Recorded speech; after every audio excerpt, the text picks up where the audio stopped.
Chad, thank you for being here today. Of course. One of our first interviews in the Mastermind series. Now, first of all, you and I have known each other going on 12 years. Did you know that?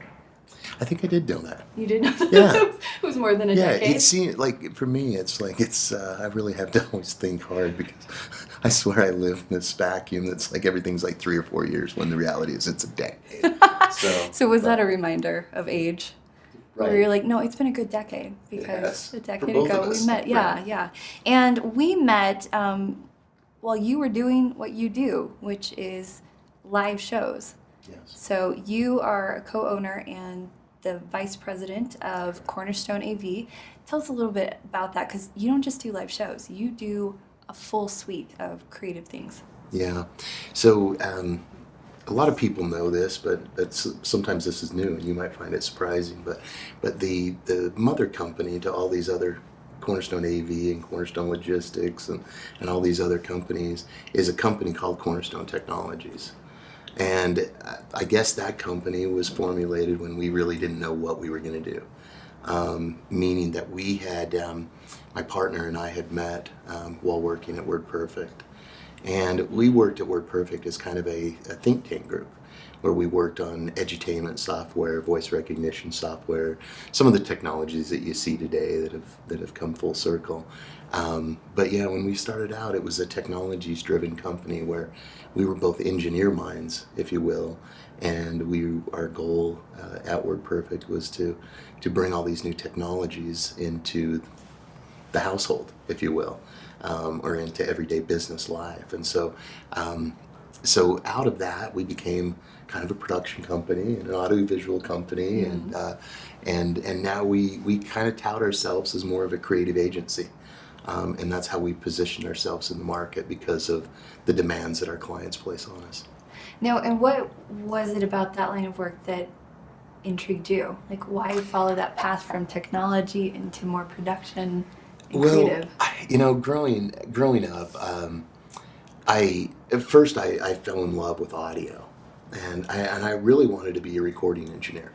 And I wanted to work in a studio, and it's funny how that played out in my life, and it still plays out to today in my life. And I remember going and sitting down with my college counselors, and I'll leave the local university nameless here, but they quickly shut me down and said, "Oh, you'll never make a living doing that. There's Osmond Studios at the time." And that's really only the only work you could ever find. You'd have to relocate, move your life or whatever. And so I remember leaving and going home and having a conversation with my mom, and I'm like, I'd never been told no. In terms of like dream, my parents had always instilled this dream and dream big and dream without limitations. And then you go into a setting, a higher education setting, and then you hear somebody that says, "Oh, you'll never do that." And so I think that was the first seed that was planted within me, is that I wanted to prove everybody wrong.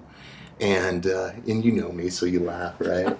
But it was interesting. So from that moment in time, I knew I wanted to do something, whether it was audio or I later fell really in love with video, and not just video in a traditional sense, but building environments that were rich with content and media that would submerge people in these environments and tell stories and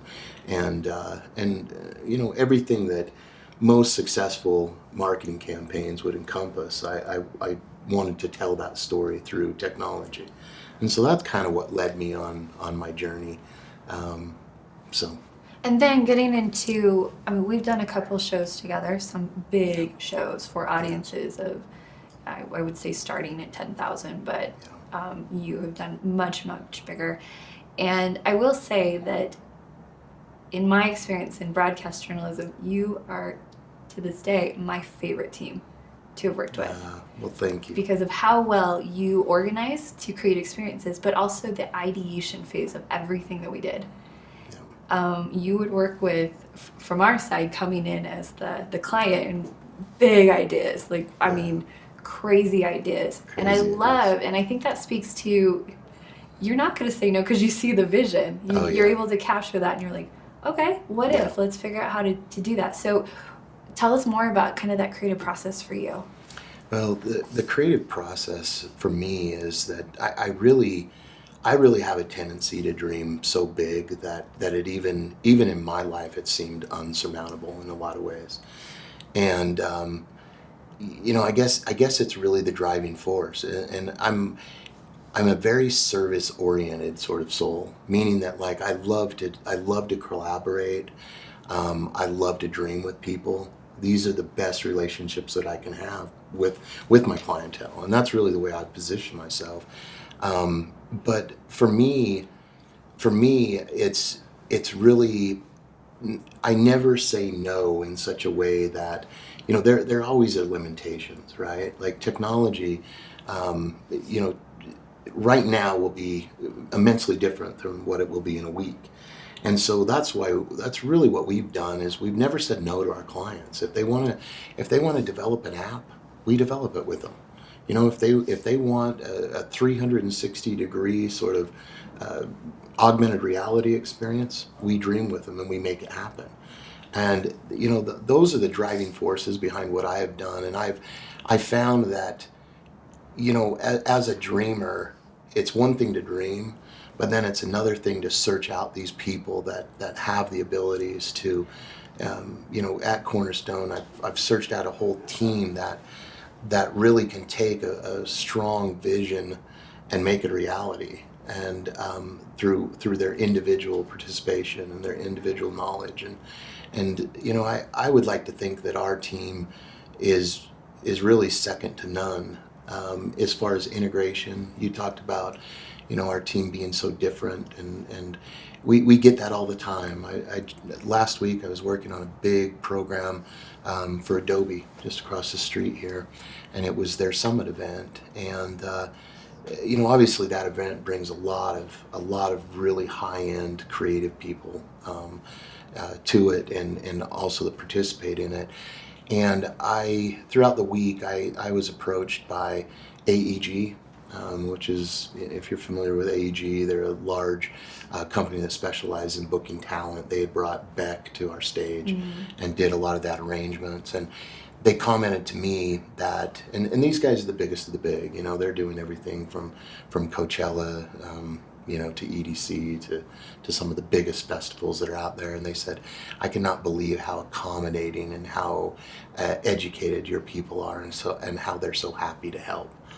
And I sat there and thought about it, and this woman went on to say, she's like, gosh, I feel like I need to bring you guys in and do a training for our company, because I would argue we have some of the very best. And she then posed the question, she's like, what is it? And I sat there for a while, and gosh, I would love to take credit for any of that, but I think it simply comes down to that I think when we go into projects, we go in with the understanding that it's about our client. Mm-hmm. It truly is. Each and every one of them have such an investment in what they're doing and how they visualize it, and I think we listen really well. And then I think we take what we're good at and we make it a reality for them. And we do it with a smile on our face, and that's what's fun about all of this. To me, I don't know what else I would do. I really don't. I mean, I literally love to throw events. I love to tease people and trigger their imaginations and take them in ways and on journeys that they would never imagine. So love it. Now, you have been doing what you do for 23 years now. More, possibly? 23 years has it been? We were founded in 1993 as Cornerstone Technologies, and so a little bit more than that, but professionally as Cornerstone, yes. But you, in particular, you have decades worth of Yes. experience putting on shows, Yes. doing these live shows. And when you were talking about this team that does what they do with a smile on their face, and then another company who they're technically in like a service-oriented industry saying, maybe you should come train us. Yeah. We did this panel here at 97th Floor, and we brought in Chad Mon from the Utah Jazz, formerly of Disney, and then a number of people from Montage, Deer Valley, very much in the service hospitality industry, because we wanted to glean from them. We had read the book Experience Economy by Joseph Pine and James Gilmore. And it got me thinking about what you do in terms of you have been crafting experiences for far longer than most businesses. It's just now that businesses are realizing that this is something you can find another offering that's cheaper. You can find another offering that builds in a suite of things that you're wanting. But that doesn't even resonate with the buyer anymore. It's that you have to create the experience that I want to ultimately work with your brand once and twice in. So maybe comment on that, like creating experiences for your clients, but then on behalf of your clients. We creatively start out with what we call a customer journey document, and this document doesn't even really start until we do that deep dive with our client. Going back a little bit to what we were talking about earlier, is what is it that the client's dreaming of? What is it that they're imagining? And then we create this document it's renders, it's virtual reality. We dabble in that. We actually have gotten to a point where we actually can physically walk you through your space. Through computer animation, we can actually physically allow you to see what it's like to present from your stage, look to your left and to your right in an augmented reality realm. And these are all just really powerful tools that ultimately allow us to see what that environment's going to be. Again, going back to kind of what you're saying, is that we believe that this customer journey experience is really the road to a successful event, and we can see it through. There's really no.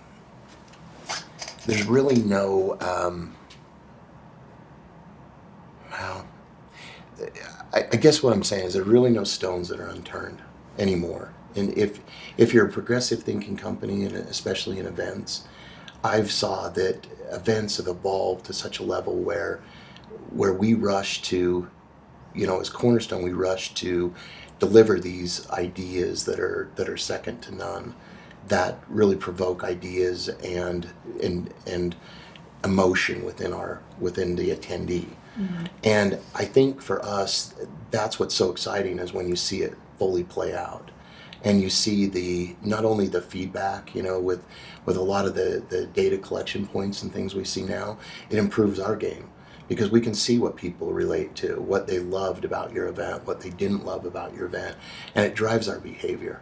We take that very serious. We take a lot of that data back. We study it. We have post-con meetings where we analyze what we did good, what we didn't do so good, or maybe what the effects were in the environment that we were in. We do a lot of outdoor events, and so Mother Nature can really change the dynamic of any event. So this customer journey experience is really the roadmap. It allows our clients to see what the experience is going to be before they ever really even step into the room. And it helps us focus on, especially when the event comes, we're not rushing to change things. We're not rushing to be like, oh, the client didn't understand what that was, and so now we're trying to change it or revamp it, if you will. And it allows us to be more creative. It allows us to spend more time on the experience, more time on the content and the delivery of that, and the messaging and the key messaging and all of that. So, I think that document and our methodology is a lot more sophisticated than most. But I think that it's the key to happy clients and clientele. Now, taking a document like that and the process of it, some companies, they're in startup mode. They may not have the option budget-wise to do a large event. But how could they take what you've gleaned from these major events and creating experiences and infuse that in their day-to-day in terms of just upping the ante? Yeah.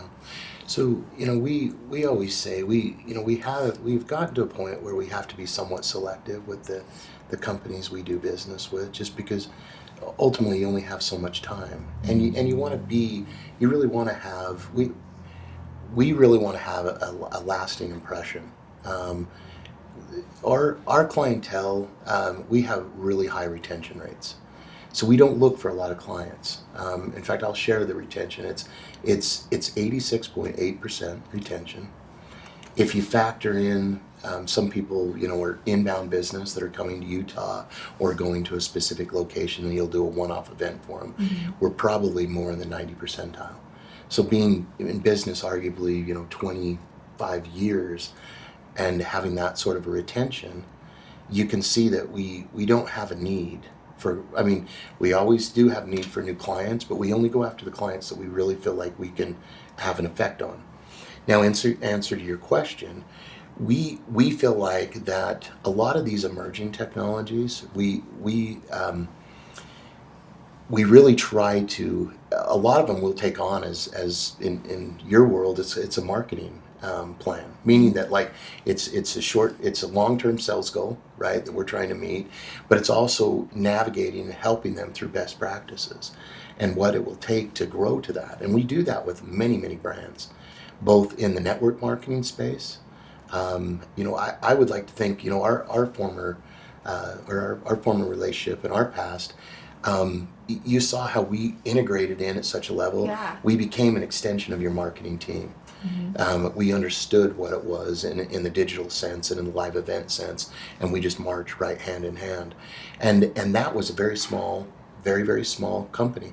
When I first, built the relationship there, that was a client. I think the very first spend that they ever did with me, I think, was $40,000 or $50,000, and then that went all the way up to millions of dollars. Yeah. And so, we like to really strategize. We like to focus on who we can help, but we have a very transparent approach. If we don't feel like we are positioned to help you, then we're very honest about that. Again, it's about relationships, right? It may not be right now, but in a year from now or 6 months from now or 10 years from now, it might be the right timing. So we really do, and I really want to answer your question here. So what do we do? What do we do? Obviously, we create large inventories of resources in a physical sense from a lot of these big clientele. So a lot of times, if it's not a direct competitor, we'll use and share those elements that we have acquired to, produce very memorable events, but on a very tight budget. I am a firm believer. I always say this. I take clients through the good years and the bad years. We all have our ups and our downs. And I think that directly relates back to our retention. These people really truly view us as a partner in what they're doing. And so we always strive to help the little guys. We participate in Utah 100, which you're familiar with, I'm sure. I think you guys actually won some awards there. We did a few, if I remember right. Yeah. So, but we're a big sponsor of that. We're also a sponsor of Silicon Slopes. Yeah. I love Clint Betts. I would do anything for him. It's very much a partnership. And but our belief is that my personal belief is in the belief in abundancy. And if you have the ability to give and to share, that abundancy will do nothing but improve your life. And that's really what it's been to me, is helping people realize their dreams while they help me achieve my dreams. So that idea of abundancy must go into also being really selective with your clients, because the idea, especially in B2B, is like, we just want more. We just need more volume. And I know I've been reading a lot about agencies and companies that have built on their book of business and built their brand by being very, very exclusive. Regis McKenna, who is behind Intel and Apple, all of those campaigns, they require people to basically audition for an opportunity to be a client. So let's unpack that a little bit more. This idea of being super exclusive. Well, it's that idea of it being exclusive. It's funny because we, in our world, and with respect, there's the two sort of consumers. There's either the consumer that is looking for a partnership, and it's obvious they want a partnership, and they do what's necessary in a partnership to build upon that. And then there's a consumer that is just looking for instant needs to be met. And that's not who we really do business with, because again, I think that goes back to the retention, is that we're not going to get involved with anybody that we can't honestly and truthfully make a change in what they're doing or give them a return on their investment. Mm-hmm. And so, we have never made any apologies. We'll get a lot of people like, well, you guys don't do small events. That's not true. We do small events. We just have to be very selective in the companies and what we think their likelihood is to not only need us now, but need us in 10 years. And also be willing and have the mindset that we truly can help them. Meaning that the return on the investment challenges, most of these big tech event-based meetings are always a zero-sum sort of business, meaning that whatever they're intaking and their sponsorships and their registration is what they're spending on their show. Mm-hmm. And so I love stuff like that. I truly do, because that's investing me in as a partner. Like, every decision I make is one that's budgetarily driven, but objectively driven. And those are the ones I like. And that's what we search out. But we make no apologies. We can't help everybody. If we said we could, it's not about a volume game with us, because it's about filling our calendar. And once our calendar is full, we can't help you anymore. And I had this was interesting. And I'll try to leave this as nondescript as I can, but I had one of the biggest, my biggest clients. It was an ongoing client that I'd been with for a couple of years, and it went through a kind of a transition where I wasn't quite sure if it was a partnership anymore, and I don't think that they did either, and they had placed it out to bid, and I remember this very distinctly because I was in Mexico on vacation, and they had called me and they had said, well, we're going to go with you, but we're only going to give you about half of what you've normally been doing in the past. And I was like, okay. It didn't really change, what my feeling was about the project. So I came back home, and over the course of about a week or 2 weeks, I tried to schedule meeting after meeting after meeting. And every time I would get ready to go to the meeting, it would change, or it would cancel, or it would evolve. So it got to a point where I ran out of time. I couldn't do what I was being asked to do. We were almost a month out from a 30,000 plus person event, and I really couldn't do it. And I had to decline the work. And I think everybody thought I was crazy. This was an account which, was $1 million worth of revenue, but it didn't make sense. It wasn't signature worthy. At that point, it wasn't Chad Fraughton signature worthy. It wouldn't have been a good event. It was a poorly planned event. I assumed on the back end it probably became a very poorly executed event, because those things normally go hand in hand. But I walked away from it. And at the time, my partner, I think, questioned my sanity. I think some of the people within Cornerstone questioned my sanity. And I fell back on that principle, and I said, you know what? We need to find somebody that values the relationship. And we did. And that, 3 months later, a gentleman that I'd done a lot of work with, you would know him, but I'll leave him nameless. He called me up, and it replaced that void that we had in our calendar. And it was the best decision I've ever made in my whole life. But that's having faith and belief in yourself, mm-hmm. and having vision enough to not make it a volume game, but make it a quality game, and making no apologies for that. And I think that's where, you see that in agencies where people, now it has turned that dynamic within the relationship to be where, man, will you take my work? Can I be your partner? Mm-hmm. It makes you desirable, and that's what we try to do. And we do that purely, pure of heart, and I don't think you can ever go wrong with that sort of position. Absolutely. Now, in terms of, I want to come back to those guiding principles, but hiring people with similar thought. I know, I think Clint still works with you. He does. And a few others that I recognize their faces. And Yeah. so you keep people, you retain people as well. We How do. do you find them? Wow. I think they find us. And I think it goes back to what we just talked about. I think as you go out and you conduct business, you become, if you're a lifestyle rich company, you inherently draw the attention, right? I cannot begin to tell you how many people will stop me and be like, oh my gosh, I've saw press articles on Cornerstone, or I've saw video articles or whatever. Like, how do I work there? And I truly think that people that are searching to improve themselves, searching to step outside of the comfortable role, like most event companies, I think most event companies, or companies that we would classify as our true competitors, they don't have the drive that our staff does. And I really think that we internally police that through our people. You bring up that we retain our people. We do. You're either a lifer at Cornerstone or you're there for 3 months.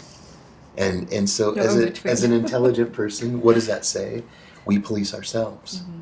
We hold each other to such a high standard that if you're not, it's so easy for me anymore, and I don't want this to come across as smug, but I'll have people that'll walk in all the time and they're like, oh, I want to do this.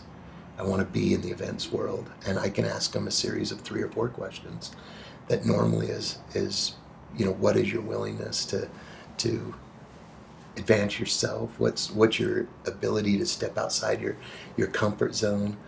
What is your worth ethic? What does it mean? Like, if they ever ask me, well, how long does an event, is that like an 8 to 5 thing? No, I already know that they're not ready for it because it's a mental game. To me, it's and going back to your question, they find us because they want to be the very best of the very best. And I think that they want to hang their hat at a company like that. We just from the time that you walk into our lobby, it's a different company. It is business, but it's also, I think a lot of people find great joy in working there. It's an environment where, I thought I was creative until I until I really started to work with the wonderful people that found their way to us.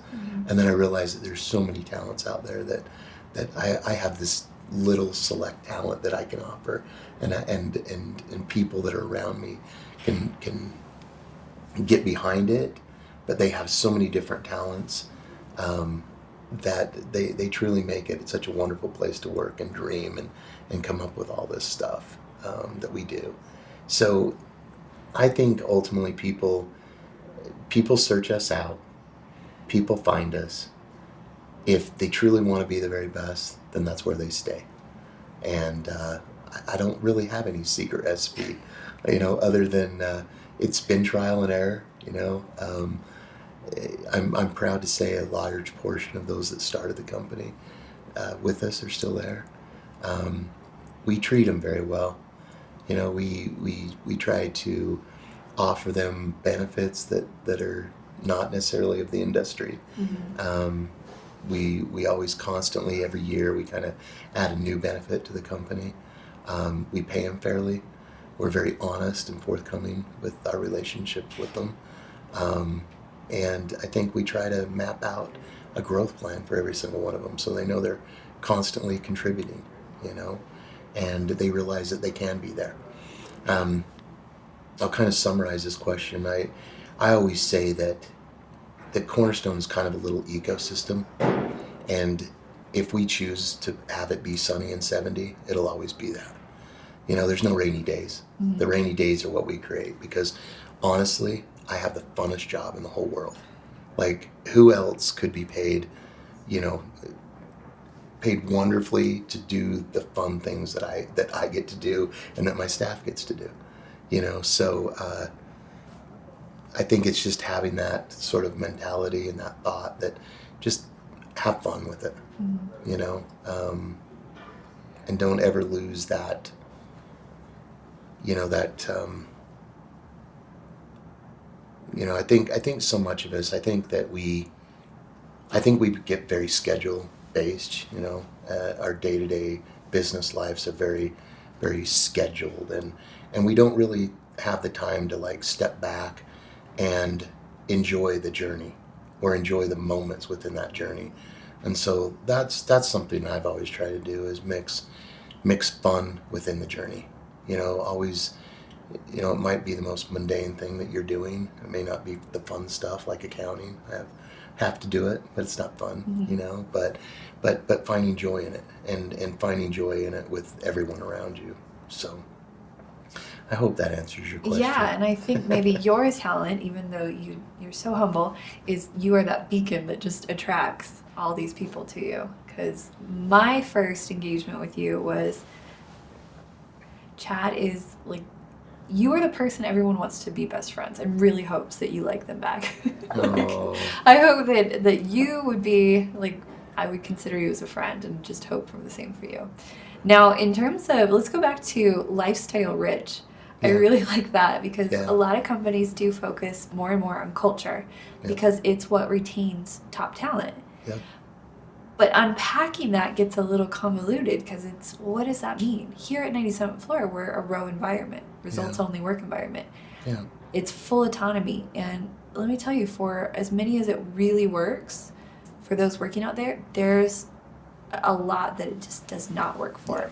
So lifestyle rich, what does that mean? Well, for us, it's definitely not an 8 to 5 sort of environment. It's 8 Monday all the way through to 5 the next Monday. Yeah, right. And it's not in the office. Most of our people don't really come to the office in terms of working from their desks. They have offices and they have desks, but they're rarely there. Most of the time, the people that are kind of the 8 to 5 people are, as much as they can be in this world, are the creative folks, you know, and they're constantly feeding the people that are actually setting it up.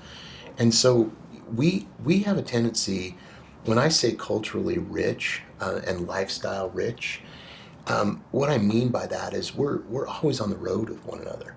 So, you know, imagine being with your colleagues here at the 97th floor, but never going home, you know, or being with them in this office for a whole month. And that's kind of what our environment is. And so how do you make it different and unique? At Cornerstone, we try to enjoy the journey. Like, I was in Las Vegas the other day. If you're a hockey fan, you know that Vegas is just tearing it up. They clinched their division last night. I took everybody to the hockey game, and we proceeded to, you know, as a family, like we truly view each other as family members. And that's why I think we police one another. You know, if you see somebody that's stepping outside the values or the lifestyle of the company, they police them. They almost eliminate them from the thing. But we've always focused on just being a very tight-knit family, doing things together, going to entertainment stuff together, dinner together. Every time somebody has a birthday party, we're going, you know, like we're celebrating. Like everybody seems to be turning 40 this year. So I was at a 40th birthday party on Saturday, and I've got another one this Saturday. And like, so everybody's turning 40. And, you know, and I guess that's really what it is. You know, that's the small things we do, and probably what you're wanting to hear. I mean, we always have food trucks, we have golf tournaments, like anything. And I think it's just because of my mentality. Like I have this saying, it's on my desk, and it says, "Grow it fast and act the rest of your life like you're young." And that is my Korea for sure. I see that. You know, and I think that's what it is, you know. So for us, it's just always doing stuff that's fun and exciting and doing whatever the family wants to do. Right. You know? There's a lot of nuance to that too, because we laugh about our COO, Wayne. He wrote this whole article about, he's like, I refuse to get a ping pong table. Yeah. Not because I don't love ping pong, but because of what it's so cliche. Yeah, It's sure. what people think. We have a ping pong table. We have a great culture. We have a great record. Yeah, there's a little bit The more ping to pong that. table. So I think when you have to kind of live right next to your colleague, you Yeah. find out pretty quickly what conflict resolution is, Exactly. how to handle tension, but how to still Exactly. like that person and still work and get along and do all these things. So Yeah. I see you doing that. There's more infrastructure to that. We do not have a ping pong table, so You I don't? no, Okay. we do not. Okay. In fact, a lot of that stuff, like I said, we're rarely there, so we focus on things that like truly can change the employee's life. Yeah. Like what enriches it, what makes it a different journey, and we have such a tight knit group of people, and that's what I love, and we accept each other for our, like you said, your weaknesses, your strengths, and everything in between. And so, it's, again, we have some amazing people, and I couldn't ask for anything more. I love every day is a new journey with them. And it shows. Now let's talk a little bit about your craft. I mean, Yeah. the fact that almost everyone has access to a video camera now. Yeah. And probably a lot of people fancy themselves, professional level when it comes to that. But it tells me that technology it's so available. Yeah. So how do you, either self-education or formal courses, how do you keep ahead of like the next thing? So much so that, I'll give you an example. Yeah. You were the first person to talk to me about a Phantom camera. Mm-hmm. And the idea of that was brand new. Yeah. No one was using Phantom cameras when you did a piece for me that I think most people know Yeah. what that is now, but when Yeah. we did it together, it was like, Yeah. And at the time, that was what we would classify as bleeding edge technology. That was stuff that really no one had ever used. How do you stay in it? It's interesting because if you were to ask me, do I have a daily ritual or how do I stay current? Like it truly is what I am. Like it is really in my DNA. It's really funny because I will develop ideas that I don't necessarily know where they come from, but I'll develop ideas and then I'll almost search out either how I can make it happen, or I will find partners that are like, oh yeah, we're on the same page. We've been developing this, or we've been trying to do this. And so I think and I want to answer your question specifically, but I think that it's, after being 27 years in this and seeing the technology and seeing back when I entered into this, it was this informational highway. That was the cliche. And most people didn't even know what that was. And, I actually worked for Eric Schmidt, the Google CEO. And I've done events for Google. And you brought this up, it's like, it's constantly being in those environments and being subjected to things like, speakers, ideas, future, what the future might hold. And I think you glean all that. I think that there's parts of me, like I may not even be focused and listening to it, but you overhear like deals or, and like everyday life, you're subjected to it. And so, in as much as it's in my DNA, it's also being surrounded by the creative people. There's not much that's off our radar. If I saw something or I had read something and I went and had 3 to 4 conversations within our company, we could probably get into a conversation in a boardroom where we developed it, or we develop new technology, we build it, we fabricate it, or more importantly, we adopt it or specific language to create. And so, I think the way I would articulate it is it really is in my DNA, because of my past and being a think tank guy and constantly developing ideas or taking ideas that somebody had given me and trying to improve upon them or trying to bring them to market. And I've made a life out of that. And so I think it's like almost second nature to me. And, understanding trends, understanding, right now the augmented reality is huge. We're very much in that. You know, that will be a very interesting live event angle.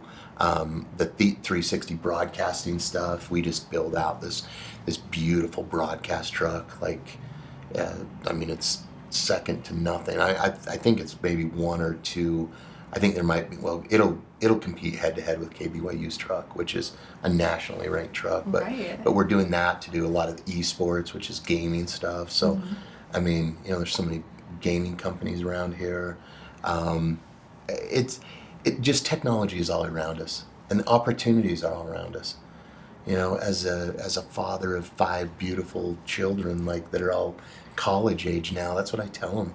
Like, just look around. There's opportunities everywhere, and if you have that entrepreneurial spirit, like you can grab hold of any of these things, and you can own them. You can be the ultimate authority in it. You know, so. But I think our success comes at it being in our DNA, but more importantly, the DNA of everybody that I work with and have the honor of work with. Because collectively, our creative meetings are some of the most profound, forward-thinking conversations ever. Even into campaigns.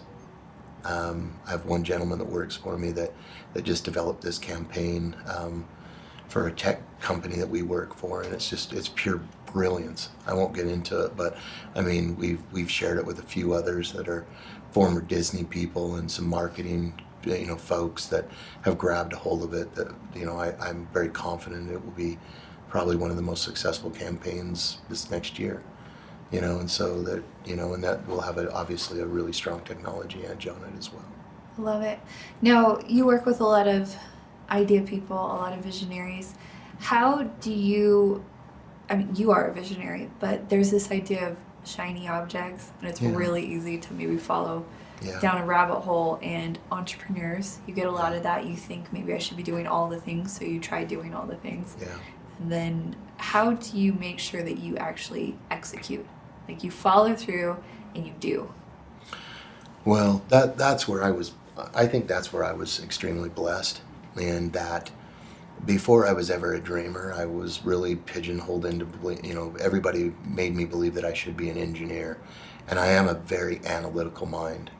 I think that's why, for me, you talk about, you brought up that as an entrepreneur, there's a lot of people with great ideas, but they don't know how to take those ideas from an idea phase or a dream phase to a practical. Yeah. And that's where the engineering side has always came in for me, is that I break things down.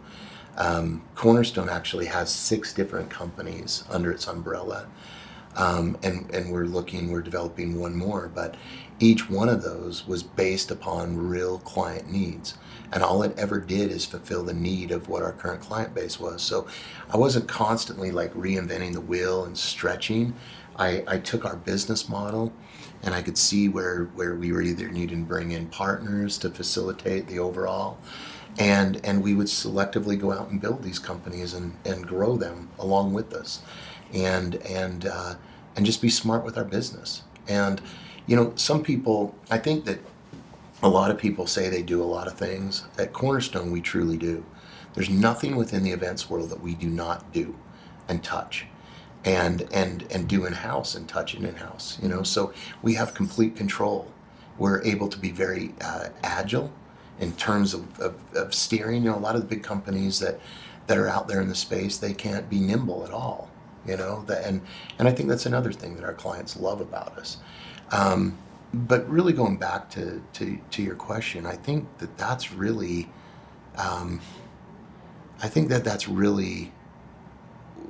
what makes us extremely different, is that approach.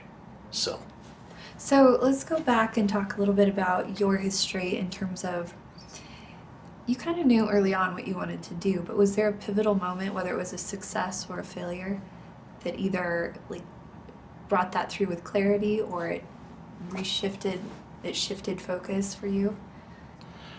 Well, I think very early on, I think there's multiple phases to that. I think very early on it was taking that blind leap of faith and having enough belief in yourself that you knew that I could do it. I still remember the first day driving to work when I had quit my job, father of two, mortgage, very traditional in the sense of life at that point. And I remember like driving to work, and I remember thinking like, man, this is all up to me now. It's not a given.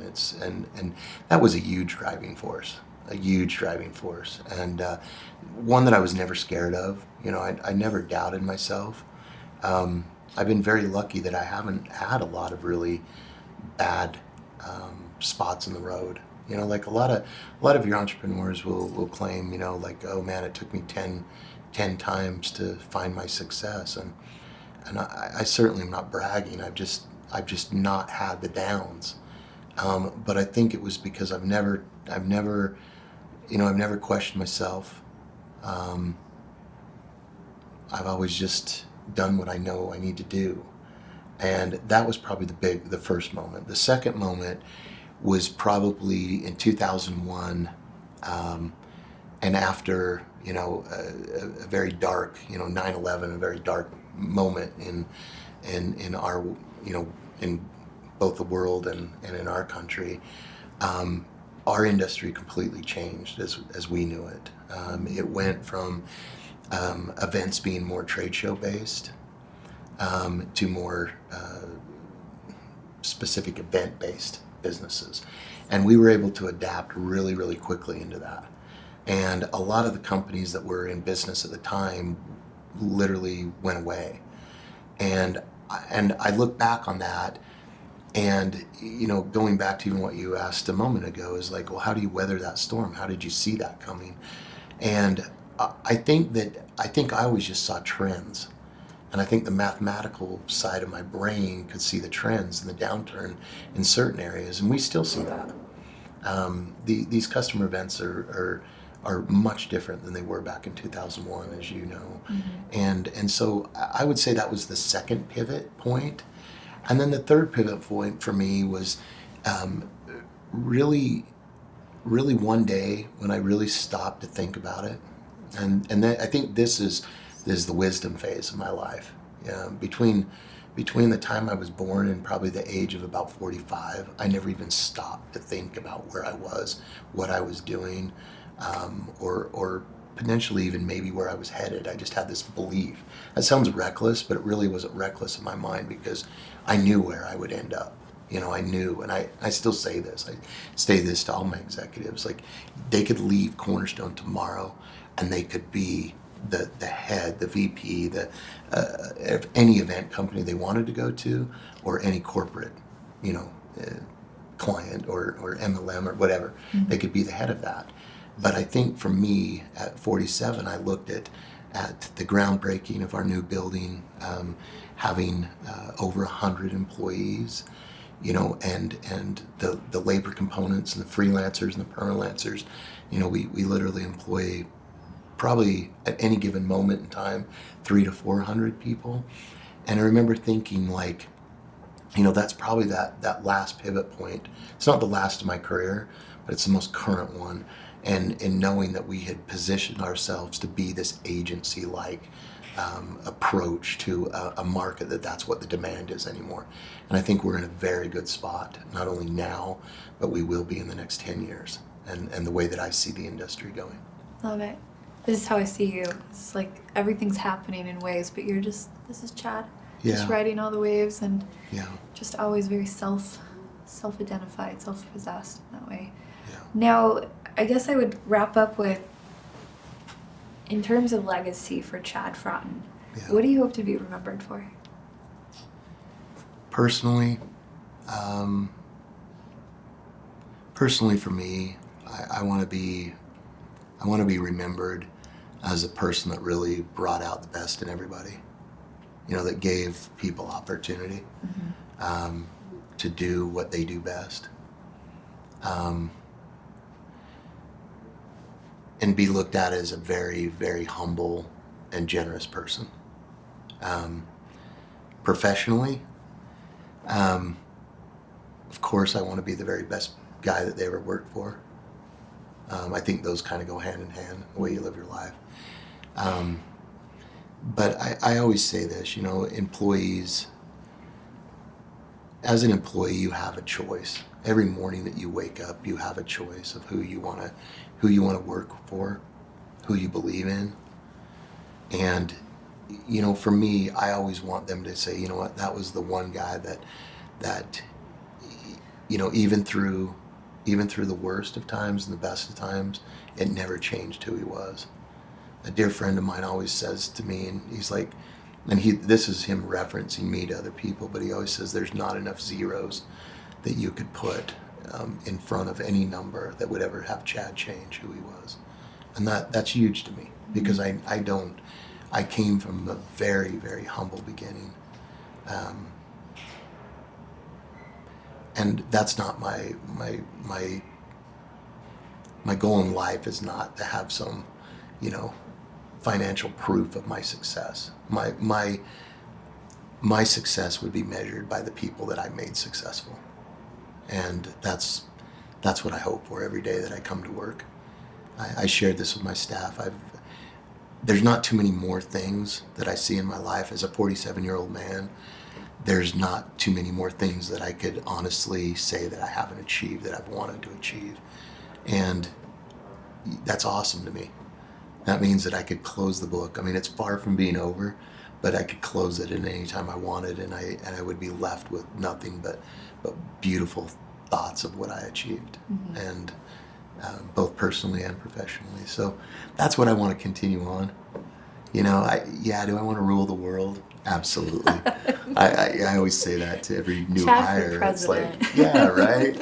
I've got so many skeletons in my closet, but no. I mean, I truly love. I love sitting on steering committees. I love sitting on. You know, I've been lucky to be able to do that, and I have more and more opportunities as I get older to do that, and I love that stuff, because I love giving back to the very people that have given to me.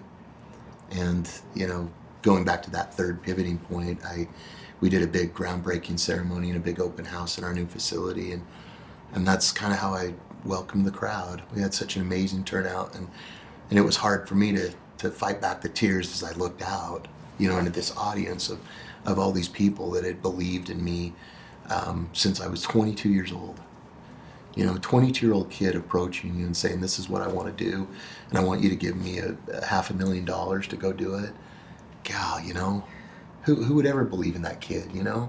But they did. Yeah. They did believe in me, and I would do nothing but honor that and try to work hard to pay that back.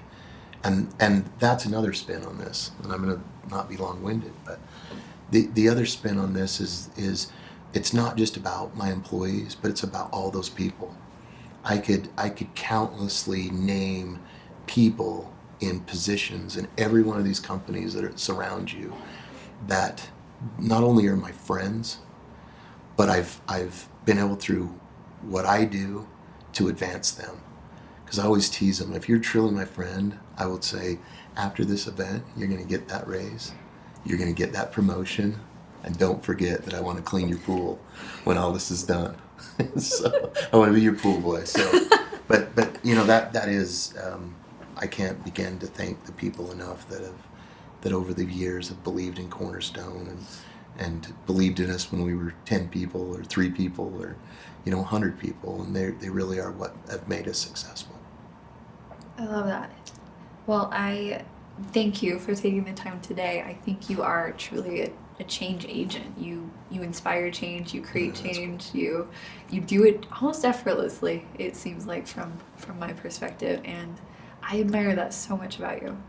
So, do you want to know a secret? Yeah. You are my friend. You're truly my friend, so you never ask that question again. Okay. Yes, I made it. You made the cut. I did. I made the cut. That exclusive club, I'm in. I'm excited. You just made my day. Thank you. And also this interview. Thank you so much for taking the time, for joining us, and for sharing all of your inspired thoughts. You're very welcome.